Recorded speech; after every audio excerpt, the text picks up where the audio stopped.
The presentation by Chuck was phenomenal. We learned a lot about valuing one's business. We learned about the importance of data. We learned about the number of companies that are being sold, that need to be sold, and some that aren't being sold.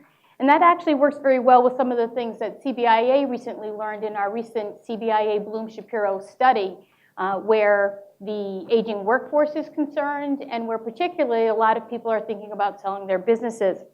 In particular, we learned that most top executives surveyed, and these were only Connecticut now, this is Connecticut data, 83% are over age 50.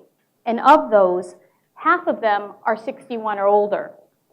And then in terms of plans to sell, 1 out of every 5, so 20% of them said they plan to sell their business in the next 5 years.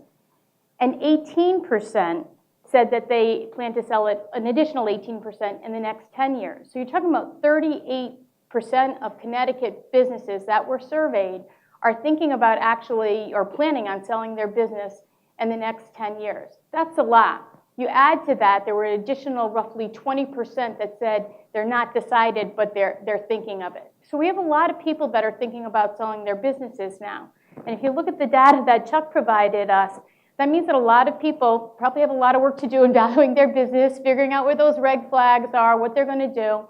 But they also need to learn more about, who might they reach out to if they're interested in selling their business, and how do they best move forward.